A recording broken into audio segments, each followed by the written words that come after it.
ಇನ್ನೊಂದಕ್ಕೆ ಎಕ್ಸ್ಪ್ಯಾನ್ಷನ್ ಅಲ್ಲ, ಸಾಹೇಬರು ಎಕ್ಸ್ಪ್ಯಾನ್ಷನ್ ಅಲ್ಲ, ಅದು additional plant of A entirely different nature. ಯಾಕಂದ್ರೆ ಮುಂಚೆ ಇರೋದು ತೊಬ್ಬರಿತಾ ಇರೋದು, ಈಗಿರೋದು ಸಾರಾಯಿ ಮಾಡೋದು, ಎರಡು ಬೇರೆ ಬೇರೆ ಇದೆ.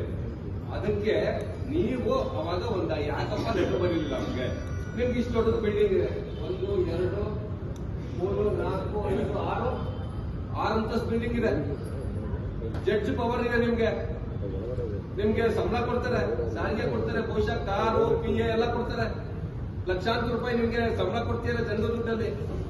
ನೀವು ತಾನೇ ಬರೀಬೇಕಾಗಿರೋದು.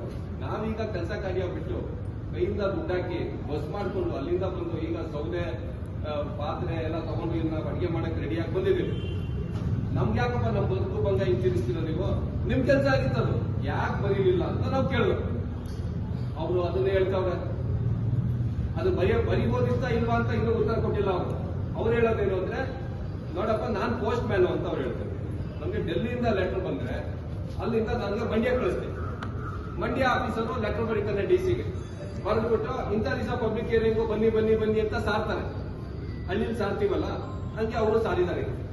ಇದನ್ನ ಅವ್ರು ಹೇಳ್ತಾ ಇದ್ದಾರೆ. ನಾವು ಕೇಳೋದು, ಪೋಸ್ಟ್ ಮ್ಯಾನ್ ಕೆಲಸಕ್ಕೆ 7 ಅಂತಸ್ತು ಬಿಲ್ಡಿಂಗ್ ಯಾಕಪ್ಪ ಅಂತ ಕೇಳ್ತೇವೆ. 7 ಅಂತಸ್ತು ಬಿಲ್ಡಿಂಗ್ ಯಾಕೆ ಪೋಸ್ಟ್ ಮ್ಯಾನ್ ಕೆಲಸ ಮಾಡೋಕ್ಕೆ? ಒಂದು 15 ಜನ ಕೂಡಿಸಿ, ರಾಜ್ಯದಲ್ಲಿ ಅಲ್ಲೂ ಒಬ್ಬೊಬ್ಬರನ್ನ ಕೂಡಿಸಿ ಪೋಸ್ಟ್ ಮ್ಯಾನ್. ಅವರು ಪೋಸ್ಟ್ ಮ್ಯಾನ್, ಯಾರೋ ಜಿಲ್ಲಾ ಮಟ್ಟದಲ್ಲಿರೋ ಪೋಸ್ಟ್ ಮ್ಯಾನ್. ಅವ್ರೇನ್ ಹೇಳ್ತಾರೆ, ಅಲ್ಲಿಂದ ಬಂದಿರೋದಕ್ಕೆ ಅಷ್ಟೇ ನಾನು ಕೂತಿದ್ದೀನಿ ಅಂತಾರೆ.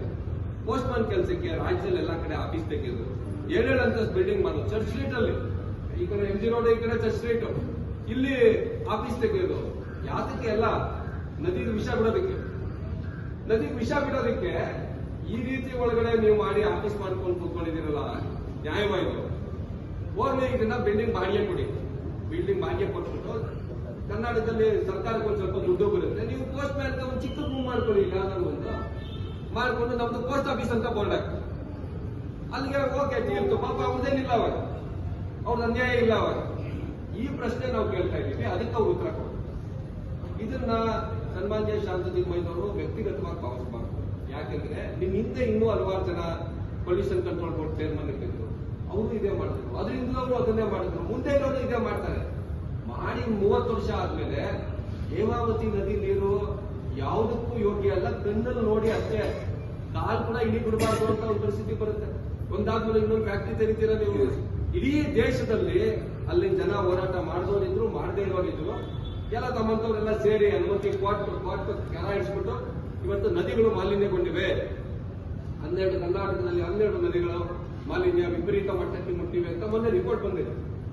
ಹೇಮಾವತಿ ನದಿ ದಡದಲ್ಲಿರುವಂತಹ ಜನ ಎಚ್ಚೆತ್ಕೊಂಡಿದೆ. ನಾವು ನಮ್ಮೂರಲ್ಲಿ ಮಾಡೋದು ಬಿಡಲ್ಲ ಅಂತ ಅವ್ರು ಎಚ್ಚೆತ್ಕೊಂಡಿದ್ದಾರೆ. ತಮಗೆ ಅನುಕೂಲ ಮಾಡ್ಕೊಡ್ತಾ ಇದ್ದಾರೆ, ನೀವು ಮಾಡ್ಬೇಕಿರೋ ಕೆಲಸನ ಬಂದು ಮಾಡ್ತಾ ಇದ್ದಾರೆ. ದಯವಿಟ್ಟು ಇದನ್ನ ತಾವು ಒಳ್ಳೆ ಮನಸ್ಸಿನಿಂದ ಸ್ವೀಕರಿಸಿ. ಇದನ್ನ ನೀವು ಜನ ಬಂದು ಕೂತ್ಬಿಟ್ರು ನಾನು ನಿಲ್ಲಿಸ್ಬಿಟ್ಟು ಹಿಂಗೆ ಮಾತಾಡ್ಬಿಟ್ರು ಅಂತ ದಯವಿಟ್ಟು ಭಾವಿಸ್ಬೇಡಿ. ಇದು ಈ ನಮ್ಮ ನೆಲನ, ಜಲನ, ಇದನ್ನ ಪರಿಸರನ